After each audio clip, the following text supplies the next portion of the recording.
Good afternoon. Thanks for joining us today. We're going to go ahead and get started with this market update in just a few moments.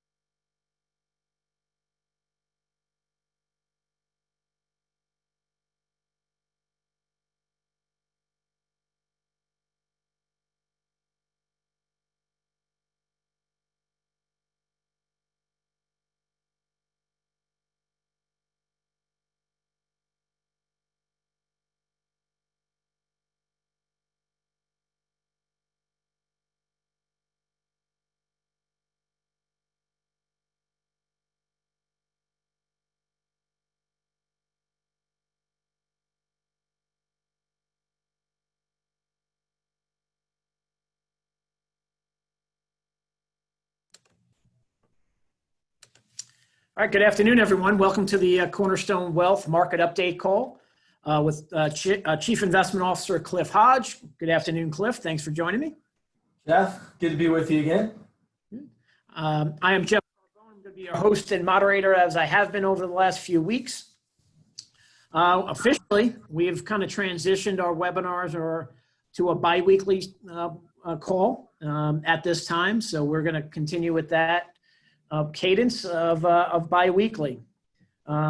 You've also, some of you may have listened into some of the other webinars we've done. Charlie Robinson and Alex Barnes did a tax webinar yesterday. We'll continue to do and mix those in with our weekly update calls as well on the markets.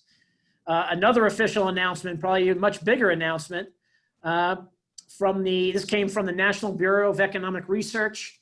Given the declines from February, they are warranting this to be the label of what's going on as a recession. So we have officially been considered, this market drop is considered an official recession.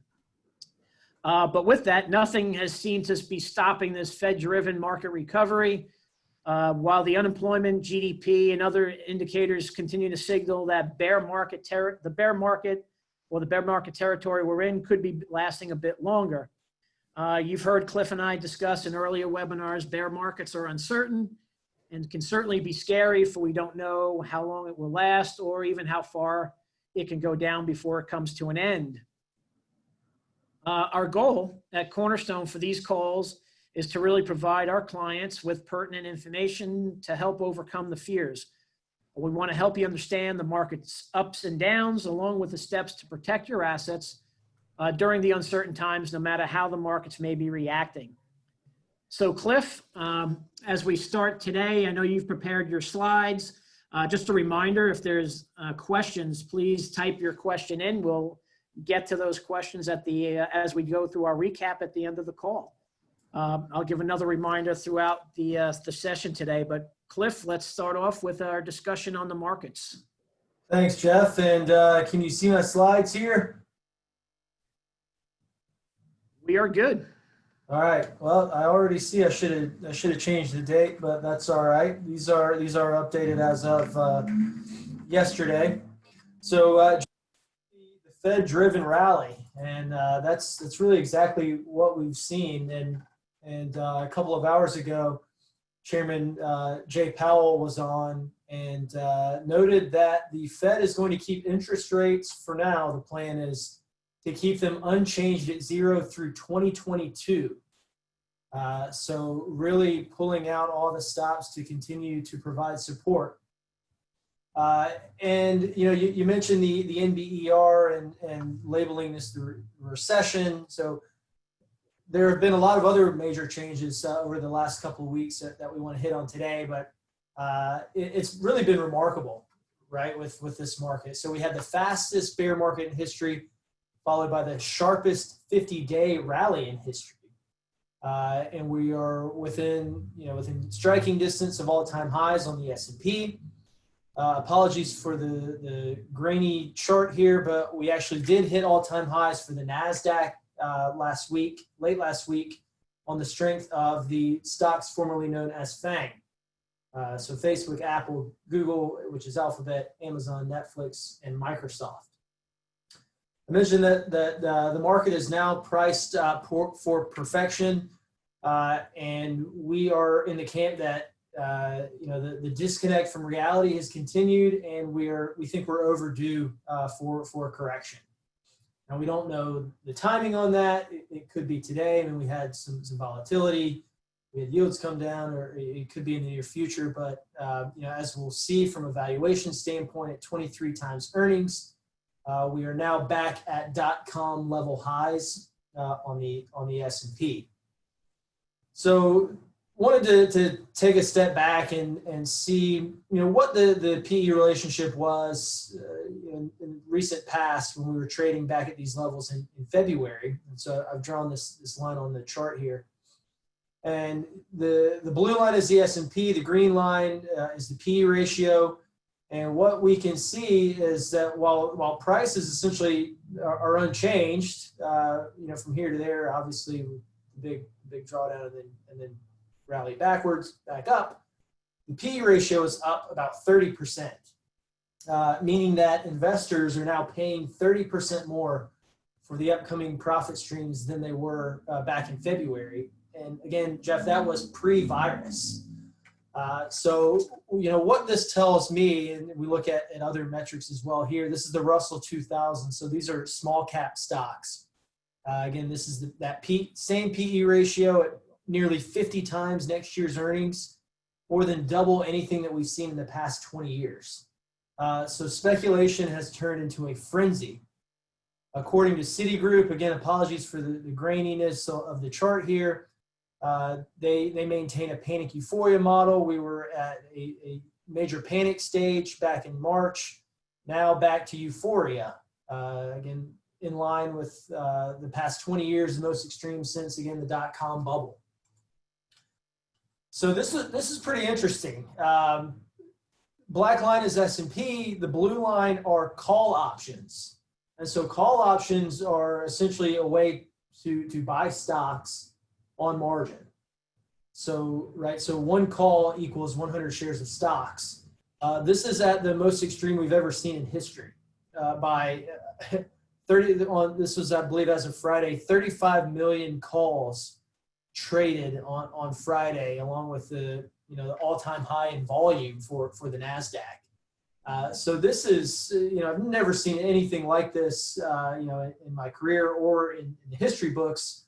As you're all aware, we pay special attention to market history. This is another, to use the most overused buzzword in 2020, unprecedented event here. So who's driving that? We've shown charts before about the growth in online accounts, the growth in Robinhood accounts. This is a survey conducted from CNBC that asked different cohorts within different income ranges what they're doing with their stimulus checks. So good news. A lot of people, the number one response was saving or paying down debt if you are a high income earner.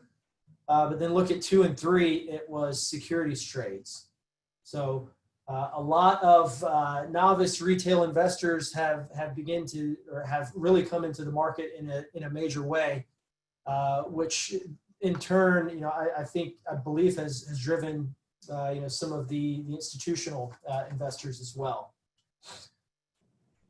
So why is this important? Because it's what we call a contrarian indicator. The red line is the S&P. Again, the black line is the put to call ratio on equities tracked by the CBOE.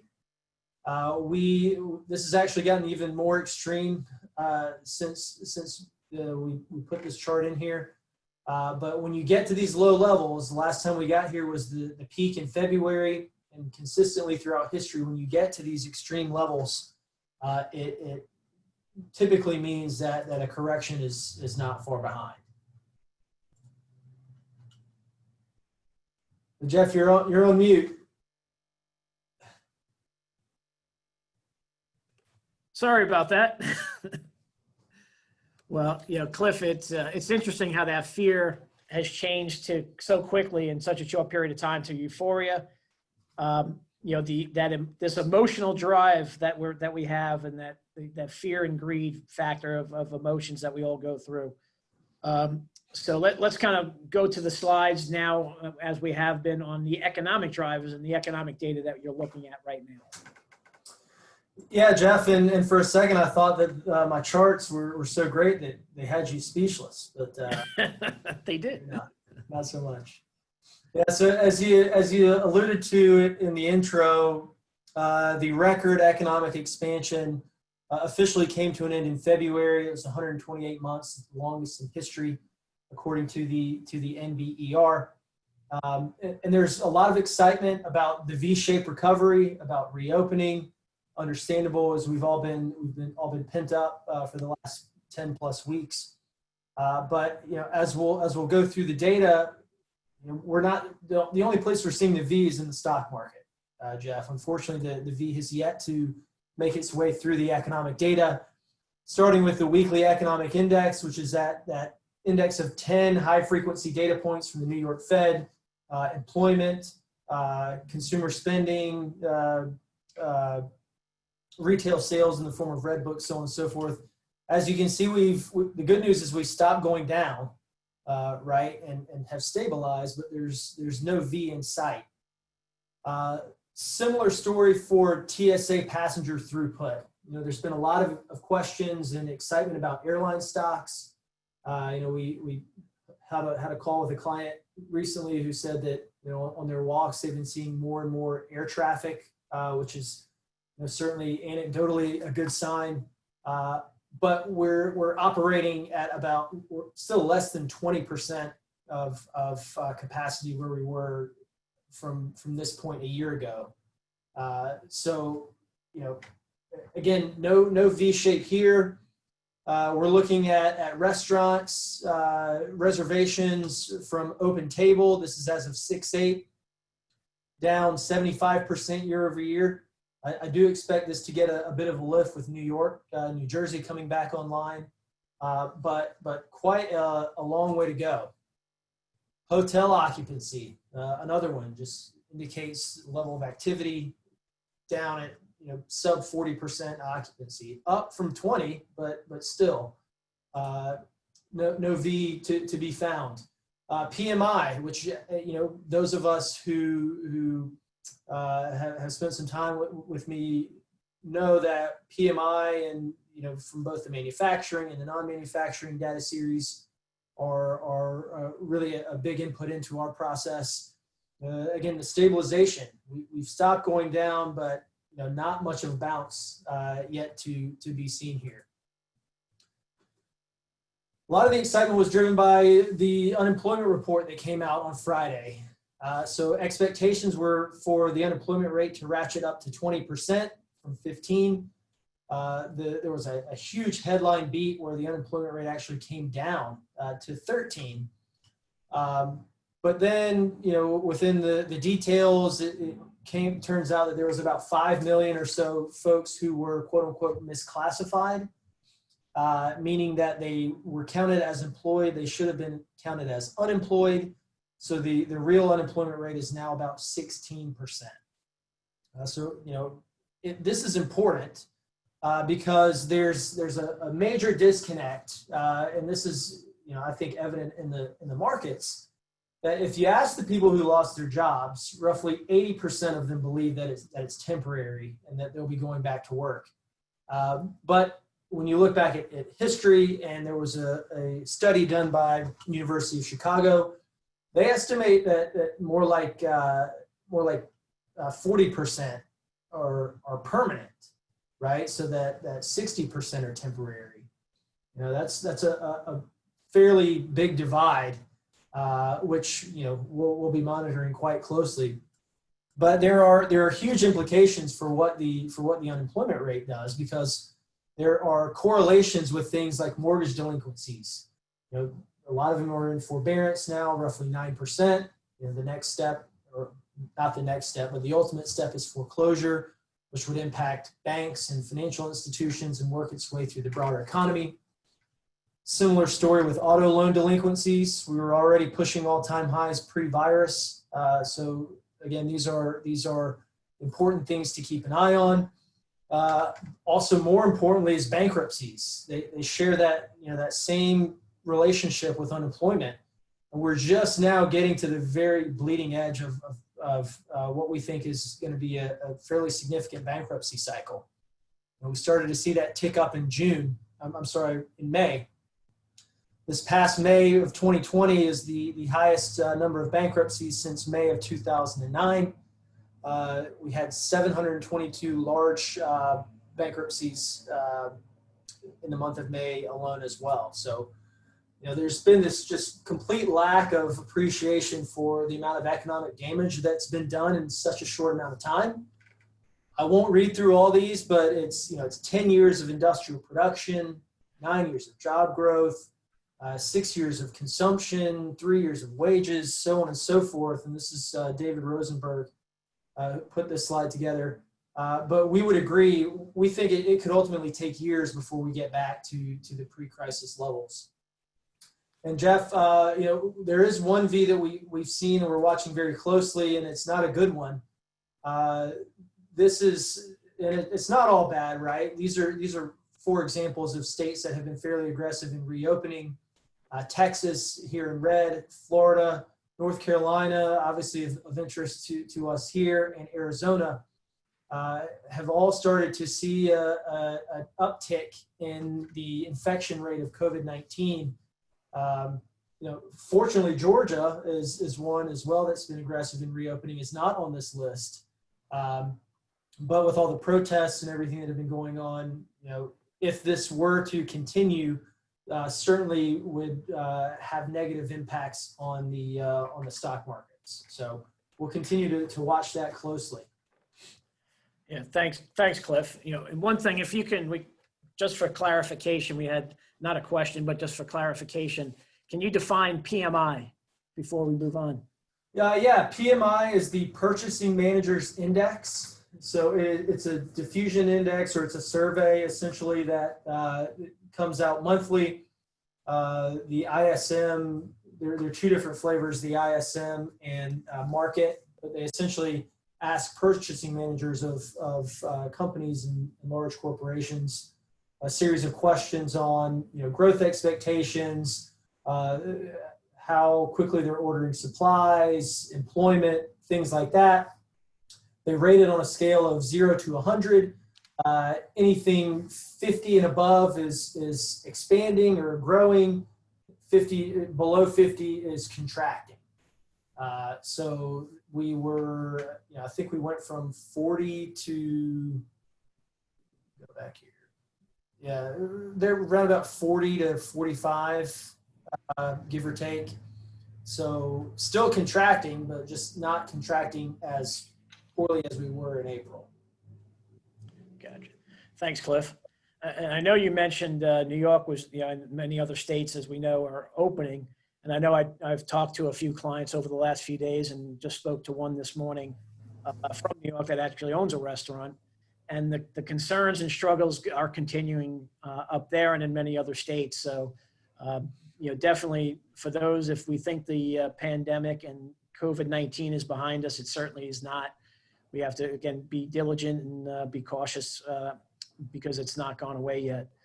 And then, Cliff, the slide you went over showing that V-shaped recovery, I don't know.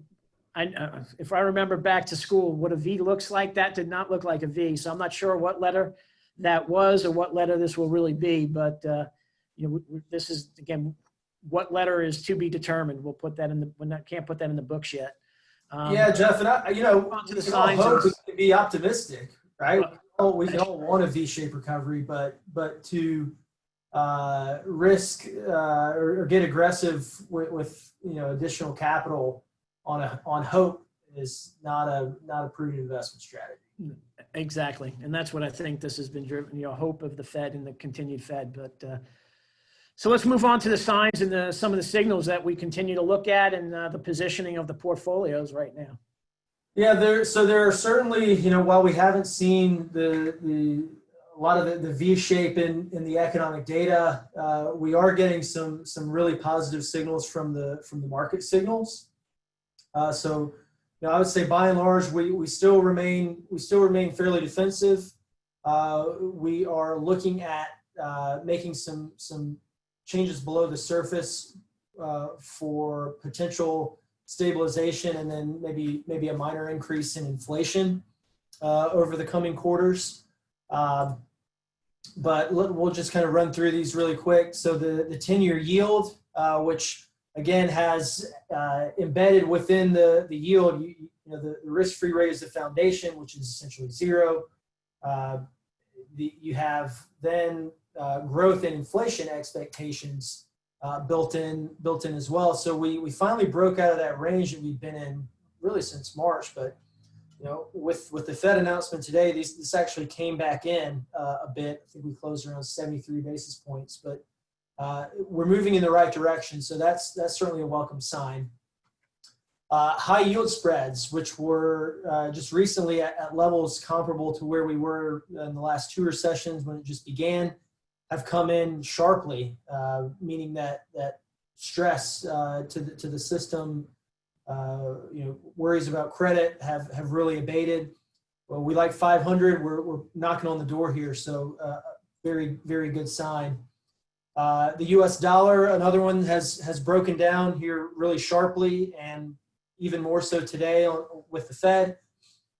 This is certainly a great sign because things that are priced in dollars, when the dollar goes down, all else equal, their value goes up. Also great for global growth, in that a lot of countries, especially emerging markets, borrow in dollars. Commodities, this is really, really positive. We've kind of hit this resistance point here, so we're going to watch this very closely. Similar pattern with oil, really sharp rally off the lows, hitting resistance and just kind of stabilizing. Copper looks like it's wanting to push through. So these are all very welcome signs. As we talk about the things that we want to see in order to feel really good about getting aggressive with portfolios. These are certainly getting back toward the green. What is not is volatility. So the VIX is a measure of forward expected volatility over the next 30 days. We want to see this break down to 20. Below 20 is really where bull markets live. We got all the way back down to around 25 and then have perked back up.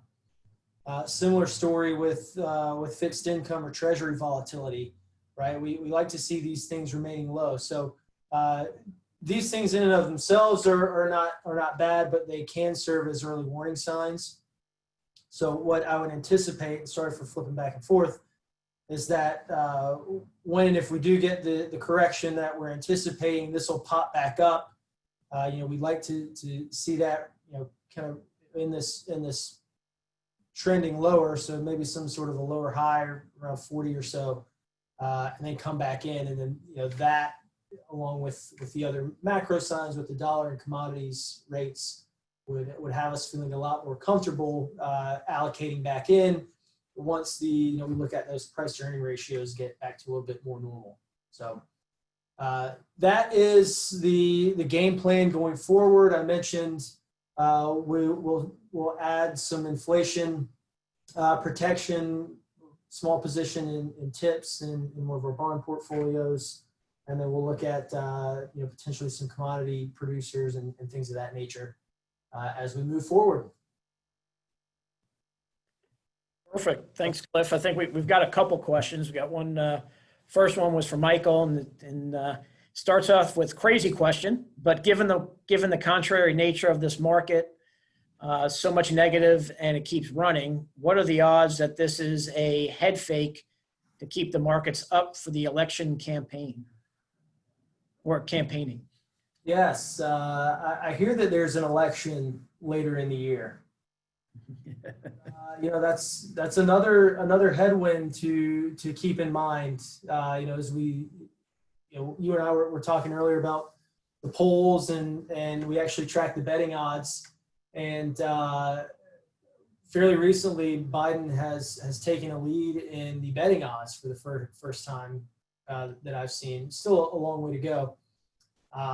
But I I don't believe that, the Federal Reserve is working. I don't think there's any sort of conspiracy, right? That Trump is saying we got to keep this thing pumped up. I don't think it's anything like that. I do think he wants a strong market. I think that, from a fiscal perspective, right, with everything that we've seen with the CARES Act, the PPP, I think a lot of that is targeted at trying to minimize the downside of the economic impact. And there's no question that the stock market is a part of that.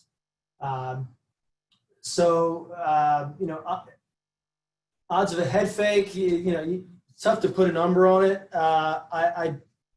Candidly, I'm not confident that we put in new highs before we get some sort of a correction. Retesting the lows is you never say never, but it appears that the Fed is willing to do whatever it takes to keep the markets functioning, which is a great sign. They came out today and said they're going to keep rates at 0 through 2022.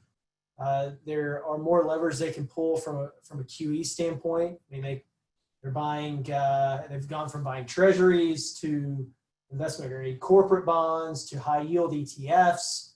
Who's to say that they can't ultimately buy equities, right? I mean, they're already doing that in Japan and Europe to a degree. So there's certainly additional levers that they can pull to keep us running, keep the markets running. Well, Cliff, I think you hit on this a little bit. Maybe if there's any you want to expand, but George was asking, does the stock market reflects "Don't fight the Fed"? As we've mentioned, if the Fed does stop pumping money and the printing presses stop to support this market, what do you think indices floor? What do you think the indices floor may be? And is our defensive position defensive enough? Oh gosh. So that's not asking what for a I've number. been asked. Yeah, more it's like, well, why don't we own airline stocks? Kidding. So one, I don't think they're going to stop anytime soon. If anything, if we do run into a situation where we get a really major move down, I think they'll continue to flood the system with liquidity. I think a Great Depression or something like that is off the table. I mean, they are willing to do whatever it takes. Is essentially what Powell has said, right? So who knows what the floor would be if they don't step in. But fortunately, I don't think it's something that we're going to have to contend with. Well, I think it's, George, that's a tough one to put a number on where the floor would be, as we say. I mean, when you look back at, does this morph from the event-driven pandemic, and does it morph into a financial-driven recession or some type of combination? We can go back to the financial crisis where we had the S&P was down 52% in that range. So, could you say a floor somewhere in that 50? I think that's probably extra, maybe too low. We had, 35%, was the S&P down 35 from the high, Cliff? Yeah. So, I mean, I think in our earlier, could the markets have gone lower? That's what we were continuing to discuss. I think with the Fed stepping in and everything, like you said, that don't believe that this Fed is going to put the brakes on. That kind of gives us a little bit of a stopping point. That do we retest that 35? I think we've maybe not, but there's definitely we do see that there's this is an overinflated market, and to what level does it come down? We're going to continue to watch and make those decisions. We'll call them game time decisions sometimes because they change sometimes hourly, as we know. So know that the defensive positioning, if it's not enough, we'll continue to make those changes. But that's also why we have not gone into because the data and the process that we follow, as you've heard us kind of, again, planning, process, and patience. The process and the patience, along with the planning, has kind of led us to continue to stay the course that we're on. So I think we're going to continue to do so at this time. Yeah, that's a great follow-up, Jeff. Yes, and Cliff is, we've as you've mentioned, we continue to remain in that defensive position, and it's really a position that many are taking with regards to their money nowadays, just because of today's environment. We're all being, a little bit extra careful. I was looking and reading, and I know a great example read the other day is that unfortunately we had a record drop in spending in the month of April. It dropped over 13.6%.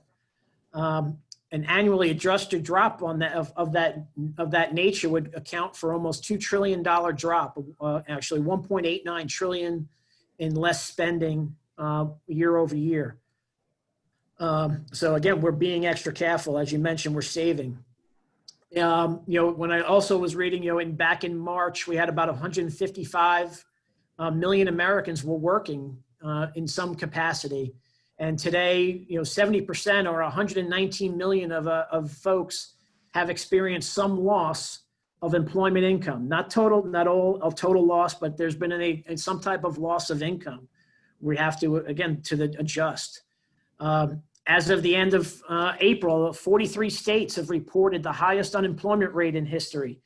So the numbers and the data continue to be, are things we're continue to watch. And we're reviewing the data along with the current markets, and we're weighing that risk versus reward. We do that every single day. We must weigh we've got to weigh the potential benefits versus the size and probability of loss. Sometimes that downside risk looks too great for that potential gain that may be happening at the current time. I would say today there's no better time to review your risk tolerance if you haven't done so recently with your advisor. The quick rebound in these markets has given us the opportunity that we may not want to let pass us by if you haven't reviewed.